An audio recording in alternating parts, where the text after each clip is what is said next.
श्रीपाद श्रीवल्लभ चरित्रामृत अध्याय 3. पळणी स्वामी दर्शन. कुरवपूर श्रीपाद श्रीवल्लभ स्वामींचा स्मरण महिमा. विचित्रपूर सोडून मी 3 दिवस प्रवास केला. मार्गात अन्नपानाची व्यवस्था ईश्वर कृपेने होत होती.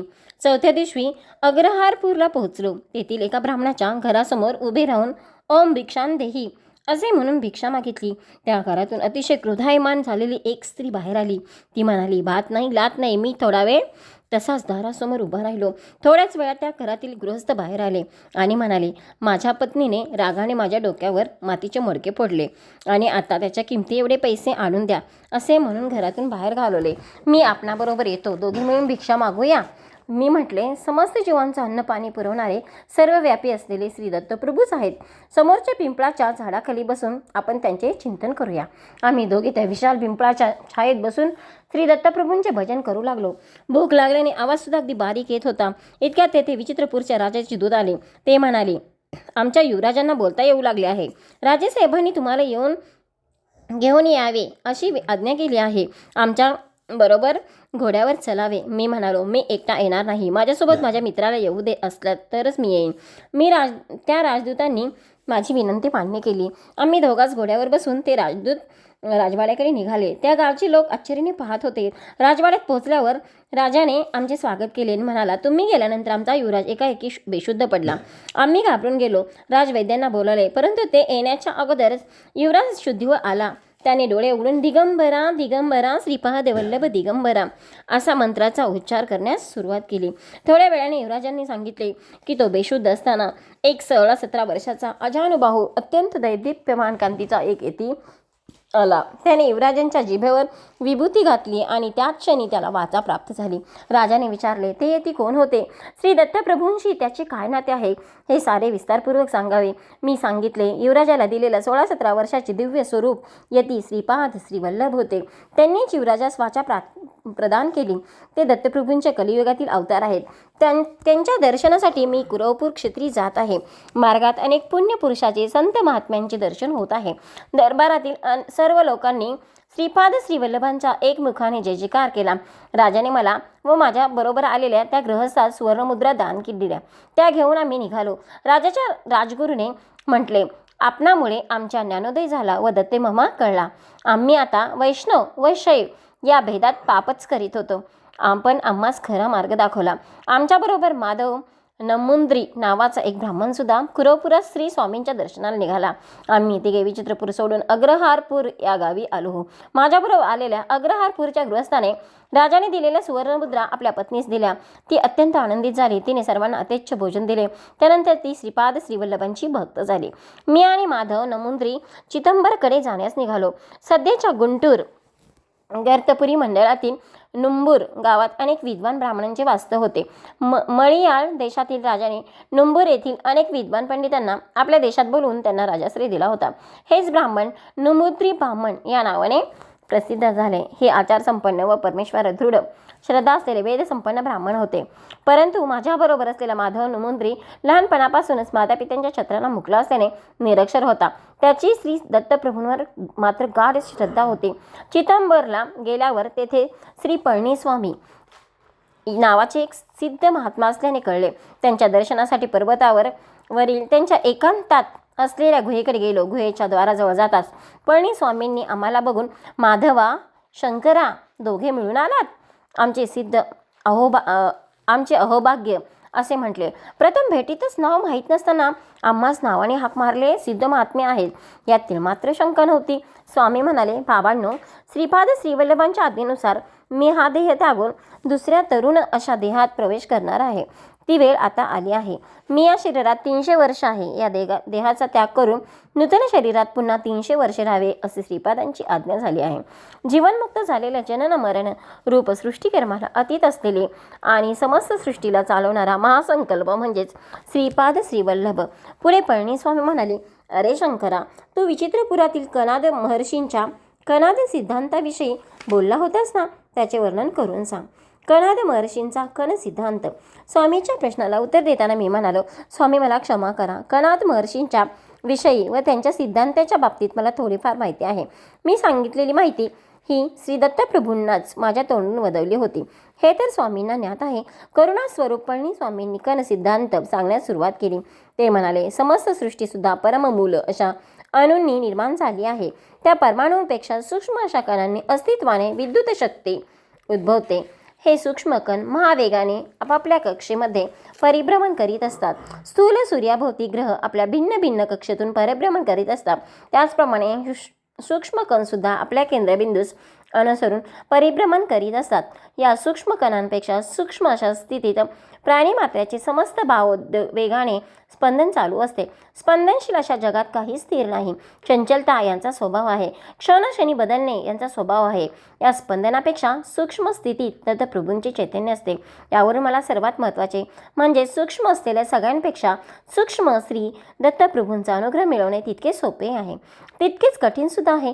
प्रतिकणांचे अनंत भाग केले असता एक कणांचा भाग शून्य समान होतो. अनंत अशा शून्याचे फलस्वरूप ही चराचर सृष्टी आहे. पदार्थ सृष्टी ज्याप्रमाणे होते त्याप्रमाणे व्यतिरेकी पदार्थांची सुद्धा असते. या दोहोंचे मिश्रण झाल्यास व्यतिरेक पदार्थांचा नाश होतो. पदार्थाच्या गुणात सुद्धा फरक होतो. अर्चावतारणात प्राणप्रतिष्ठा केली असता ती मूर्ती चैतन्य होऊन भक्तीची मनोकामना पूर्ण करते. सर्व मंत्र कुंडलिनी शक्तीमध्ये असतात. गायत्री मंत्र सुद्धा ह्या शक्तीमध्ये सामावलेला असतो. गायत्री मंत्रात 3 पाद आहेत असा सर्वसाधारण समज आहे, परंतु या मंत्रामध्ये 4था पाद सुद्धा आहे. असा परर जशी सावधोम चतुष्पाद गायत्री निर्गुण ब्रह्मा सूचित करते. कुंडलिनी शक्ती 24 तत्वांपासून या विश्वाची निर्मिती करते. गायत्री मंत्रात 24 अक्षरे आहेत. 24 संख्येला गोकुळ असे सुद्धा नाव आहे. गो म्हणजे 2 कुळ म्हणजेच 4.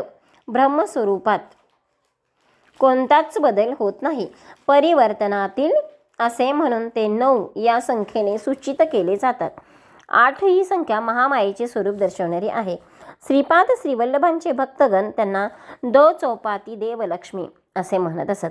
सर्व जीवांचा पती स्वरूप परब्रह्मच आहे. पतिदेव म्हणजेच 9 संख्या, लक्ष्मी म्हणजेच 8 संख्या, दो म्हणजे 2 संख्या, चौ म्हणजे 4 संख्या सूचित करते. म्हणून दो चौपती लक्ष्मी याचाच अपभ्रंश होऊन दो चौपाती देवलक्ष्मी असा झाला. हे सर्व जीवांना 2, 4, 9, 8 या संख्येने आठवण करून देत असे. गोकुळामध्ये परब्रह्म पराशक्ती हे श्रीपाद श्रीवल्लभ या रूपाने आहेत. श्रीकृष्ण परमात्मा हे श्रीपाद श्रीवल्लभच आहेत. गायत्री मंत्राचे स्वरूप त्यांच्या निर्गुण पादुके समान आहेत. स्वामी पुढे म्हणाले, बाबा शंकरा, स्थूल मानव शरीरात 12 प्रकारचे भेद आहेत. सर्वांचे अनुभवास आलेले स्थूल शरीर सूर्याच्या प्रभावात आलेले आहे. श्रीपाद श्रीवल्लभ पिटिकापुरम येथे मानव शरीराने अवतार घेण्यापूर्वी सुमारे 108 वर्षे या प्रदेशात आले होते. त्यांनी माझ्यावर अनुग्रह केला होता. सध्या ज्या रूपात ते कुरवपूर क्षेत्रात आहेत त्यांच्याच रूपात तेव्हा ते येथे आले होते. त्यावेळी आश्चर्यकारक घटना घडली. हिमालयातील काही महायोगी बद्रिकेदार तीर्थक्षेत्रातील नारायणाची ब्रह्मकमळे अर्पण करून पूजा करीत होते. ती बद्रीनारायणाच्या चरणी वाहिलेली ब्रह्मकमळे श्रीपाद श्रीवल्लभांच्या चरणावर येऊन पडत होते. हे दृश्य मी स्वतः नेत्रांनी पाहिलेले आहे. पळणीस्वामींच्या त्या दिव्य व्यक्तवाने मी अगदी भारावून गेलो. अंगी रोमांच उठू लागले. मी त्यांना विचारले, ब्रह्मकमळ म्हणजे काय? ती कोठे मिळतात? त्या फुलांनी पूजा केली असता श्री दत्तप्रभू संतुष्ट होतात असे सांगण्याचे कळले. तरी कृपा करून आपण माझ्या शंकेचे समाधान करावे. ब्रह्मकमळाचे स्वरूप. माझ्या विनंतीला मान देऊन श्री पळणीस्वामी स्नेहपूर्ण नजरेने माझ्याकडे पाहत होते. श्री महाविष्णूंच्या श्री सदाशिवाच्या ब्रह्मकमळाने पूजा केली होती. श्री विष्णूच्या नाभीतील कमळाला सुद्धा ब्रह्मकमळ असे म्हणतात. दिव्य लोकातील ब्रह्मकमळासमान भूमंडळातील हिमालयामध्ये हे कमळ सापडते. सुमारे 12,000 फुटावर हिमालयात वर्षातून एकदाच हे फुलते. अर्धरात्रीच्या वेळी हे फूल उमलते आणि उमलत असताना सभोवतालचा परिसर अद्भुत सुवासाने भरतो. हिमालयातील साधक महात्मे अशा ब्रह्मकमळाच्या शोधात असतात. शरद ऋतूपासून वसंत ऋतूपर्यंत हे बर्फामध्येच असतात. चैत्र मासाच्या आरंभी हे बर्फातून बाहेर पडते. ग्रीष्म ऋतूमध्ये याची विकासाची प्रक्रिया घडते. अमरनाथमधील अमरेश्वर हिमलिंगाचे दर्शन श्रावण शुद्ध पौर्णिमेस होते आणि याच वेळी अर्धरात्री हे पूर्ण विकसित होऊन उमलते. हिमालयात तपस्या करणारे तपस्वी सिद्ध पुरुषाच्या व साधकांसाठी हे परमेश्वरी अद्भुत लीला होत आहे. ब्रह्मकमळाच्या दर्शनाने सर्व पातकांचा नाश होतो. योग सिद्धीतील विघ्ने नष्ट होतात. या कमळाच्या दर्शनाने योगी तपस्वी सिद्ध पुरुष आपापल्या मार्गात उच्च स्थिती प्राप्त करतात. ज्या भक्ताच्या भाग्यात या ब्रह्मकमळाचे दर्शन असते त्या सर्वांचे दर्शन घेणे झाल्यावर हे कमळ अंतदान पावते. श्री पळणीस्वामी पुढे म्हणाले, बाबा शंकरा, मी 10 दिवस समाधीत बसण्याचे ठरवले आहे. दर्शन घेण्याच्या आर्त इच्छेने कोणी भक्त आल्यास माझ्या समाधीत भंग पडू न देता त्यांना शांतपणे दर्शन करवा. साप चावून मृत झालेल्या कोणी व्यक्ती आल्यास त्यांना मी समाधीमध्ये असल्याचे सांगून मृतदेहास नदीच्या प्रवाहात किंवा पाण्याच्या किंवा जमिनीत पुरून ठेवावे अशी माझी आज्ञा आहे असे सांगितले. श्री पळणीस्वामी बसलेले असना समाधीस्थ झाले. मी आणि माधव दोघे मिळून येणाऱ्या भक्तांना दुरून अत्यंत शांतपणे दर्शन घडवीत आणीत होतो. दर्शनास आलेले काही भक्तांनी तांदूळ, डाळ, पीठ असे साहित्य स्वामींना अर्पण करण्यासाठी आणले होते. ते पाहून माधवने स्वयंपाक करण्याचे ठरवले. सरपणासाठी उपयोग आणण्यासाठी त्याला जवळच पडलेले वाळलेले मोठे नारळाचे झाडाचे पान दिसले. ते आणण्यासाठी तो त्या पानाजवळ गेला. त्याच्याबरोबर एक भक्त सुद्धा होता. माधवने ते पान उचलून खांद्यावर ठेवले. इतक्यात त्या पानाखाली बसून विश्रांती घेत असलेल्या एका सर्पाने रागाने त्याला कडकडून चावा घेतला. त्या सर्पाचे विष एवढे दाहक होते की माधव तात्काळ काळाने होऊन मृत झाला आणि जमिनीवर पडला. दोघा तिघांनी मिळून त्याला गुहेजवळ आणले. ते दृश्य पाहून मी घाबरून गेलो. काय करावे ते सुचेना. तेव्हा स्वामींच्या आदेशानुसार त्याला जमिनीत पुरून ठेवण्याचे ठरवून एक खड्डा खणण्यास सुरुवात केली. इतर भक्तांनी मला मदत केली. त्या खड्ड्यात तो मृतदेह ठेवून मी आलो. तेवढ्या त्या गावातील काही लोक एक 17-18 वर्षाच्या सर्पदंशात मृत झालेल्या मुलास घेऊन आले. प्रथम माधवची दुर्घटना, नंतर ही दुसरी पाहून मला रडू आवरेनासे झाले. मी कसे बसे त्यांना स्वामींची आज्ञा सांगितली. गावातल्या लोकांनी गुहेजवळ एक खड्डा खोदून त्या मुलास आत झोपवले. रोज स्वामींच्या दर्शनाला 3-4 लोक येत असत. मी त्या दर्शन घडून आणत असे. असे 10 दिवस गेले. 11व्या दिवशी ब्राह्ममुहूर्तावर श्री पळणीस्वामी आपल्या समाधीतून बाहेर आले आणि माधवा माधवा अशी हाक मारू लागले. मी रडत झालेल्या घटना त्यांनी सांगितल्या. स्वामींनी मला समजावले. त्यांनी योगदृष्टीने माझ्याकडे पाहिले तेव्हा माझ्या पाठीच्या कण्यात थोडे चलनवलन झाल्यासारखे वाटू लागले व ते दुखू लागले. नंतर पुन्हा एखादा अगदी प्रसन्न चित्ताने माझ्याकडे पाहिले आणि माझी सारी वेदना नष्ट झाली. स्वामी म्हणाले, बाबा शंकरा, माधवला श्रीपाद श्रीवल्लभांचे दर्शन सूक्ष्म शरीराने होणार नव्हते. त्यामुळे त्याचे सूक्ष्म शरीर गेल्या 10 दिवसापासून कुरवपुरात असलेल्या श्रीचरणांच्या सानिध्यात आहे. काही झाले तरी त्याची इच्छा पूर्ण झाली. श्रीपाद श्रीवल्लभांच्या लीला अगाध आहे. ती कोणीही ओळखू शकत नाही. काळ, कर्म, कारण यांचे रहस्य कोणी जाणू शकत नाही. हेच खरे. केवळ स्वामीच जाणू शकतात. माधवला पुन्हा स्थूल शरीरात आणण्याचे काम प्रभूंनी माझ्यावर सोपवले होते असे श्री पळणीस्वामी म्हणाले. स्वामींच्या आदेशानुसार माधवचा मृतदेह बाहेर काढून आणला व दक्षिणेकडील घनदाट असलेल्या ताडाच्या झाडाजवळ जाऊन मोठ्याने माधवास दंश केलेले नागराजा श्रीपाद श्रीवल्लभांच्या आज्ञेनुसार पळणीस्वामींच्या जवळ यावे अशी साद घातली. श्री पळणीस्वामींनी आपल्या वस्त्रातून 4 कवड्या काढल्या व मृतदेहाच्या 4 बाजूस ठेवल्या. थोड्याच वेळात त्या कवड्या उंच उडाल्या आणि आकाशात 4 दिशेला गेल्या. 5-10 मिनिटातच उत्तरेकडून एक साप आला. स्वामींच्या 4 कवड्या त्याच्या फण्यात ऋतू बसल्या. त्यामुळे तो त्रस्त होऊन फुसफुस असा ध्वनी करत होता. स्वामींच्या माधवाच्या शरीरातले विष काढून घेण्यास सांगितले. सर्पदंश ज्या ठिकाणी झाला होता तेथून त्याने सर्व विष काढून घेतले. श्री पळणीस्वामींनी श्रीपाद श्रीवल्लभांच्या मनोमन नमस्कार केला व त्या सर्पावर मंत्रोदय शिंपडले. तो सर्प स्वामींच्या पदकमलांना स्पर्श करून व त्यांना 3 प्रदक्षिणा घालून निघून गेला. श्री दत्त भक्तांचा अन्नदान केल्याचे फळ. श्री पळणीस्वामी म्हणाले, अरे शंकरा, हा साप गेल्या जन्मी एक स्त्री होता. त्याने आयुष्यात थोडे पाप थोडे पुण्य केले होते. तिने एका दत्त भक्ताला जेवू घातले होते. ह्या पुण्याचा भाग होता. यथाकाली तिने देह सोडल्यावर यमदूत तिला यमराजांकडे घेऊन गेले. तिला यमराज म्हणाले, तू एका दत्त भक्तास जेवण दिलेस, त्याचे विशेष पुण्य तुला लाभले. तुला पाप प्रथम भोगायचे आहे का पुण्यफल? ती स्त्री म्हणाली, थोडे आहे ते मी प्रथम भोगते. त्याप्रमाणे तिला पाप योनीत सर्पाच्या योनीत जन्म मिळाला. तिची वृत्ती सर्वांना हानी करण्याची असलेले वाटेत जो कोणी आडवा येईल त्याला ती चावत असे. ती स्त्री मानव जन्मात रजोगुणी असल्याने तिच्या केवळ जवळ गेलेल्या माधवास तिने दंश केला होता. तिच्या पूर्व पुण्याईच माधवाला तिने दंश केला होता. माधव मात्र पूर्वजन्मीच्या पापामुळे मरणासन्न अवस्थेत गेला होता. कालांतरे श्रीपाद श्रीवल्लभांच्या कृपेने त्या स्त्री सर्पयोनीतून मुक्तता झाली. योग्य व्यक्तीस केलेल्या अन्नदानाचे फळ. श्री दत्तप्रभू अल्पसंतोषी आहेत. थोड्या सेवेवर ते भक्तास प्रसन्न होऊन अमाप फळ देतात. श्री दत्तांच्या नावाने कोणी व्यक्तीस अन्नदान केल्यास व जर ती व्यक्ती योग्य असल्यास त्या अन्नदानाचे विशेष फळ लाभते. अन्नाच्या थोड्या भागाने मन बनते. अन्नदानाचे मन, बुद्धी, चित्त, अहंकार, शरीर मंगल स्पंदनाने भरून जाते. यामुळे त्यांच्यात लोकांना आपल्याकडे आकृष्ट करण्याची शक्ती उत्पन्न होते. पुढे पळणीस्वामी म्हणाले, इच्छित वस्तूंची समृद्धी म्हणजेच लक्ष्मीचा कृपा कटाक्ष. ही दृष्टी सगळीकडे सूक्ष्म स्पंदनाने, सूक्ष्म नियमाने चालत असते. श्रीपाद श्रीवल्लभांचा महिमा. श्रीपाद श्रीवल्लभांचे नामस्मरण लक्ष्मी, धन, ऐश्वर्य, समाधान प्रदान करणारे आहे. त्यांच्या अनुग्रहितांच्या भाग्याचे काय वर्णन करावे. श्रीचरणांच्या अनुग्रहाने 10 दिवस जमिनीत पुरलेला माधवाच्या शरीरास काही झाले नाही. त्याला प्राणदान करणाऱ्या श्रीपाद श्रीवल्लभांची करुणा, दया, भक्तप्रेम हे शब्दात वर्णन करता येणार नाही. माधवामध्ये चैतन्य येऊ लागले. त्याने तहान लागल्यामुळे पाणी मागितले. श्री पळणीस्वामींनी त्याला समजावून प्रथम 100 वर्ष जुने तूप पिण्यास दिले. ते घेतल्यानंतर फळांचा रस दिला आणि थोड्या वेळाने पाणी दिले. नागलोकांचे वर्णन. माधव पुनर्जीवित झाल्याने आमच्यातील आनंदाला सीमा राहिली नव्हती. माधवाने आपला अनुभव सांगण्यास सुरुवात केली. मी सूक्ष्म शरीराने कुरोपुरात पोहोचलो आणि श्रीपाद श्रीवल्लभांचे दर्शन घेतले. श्रीपाद श्रीवल्लभ अजानुभ आहेत. त्याचे नेत्र विशाल आहेत.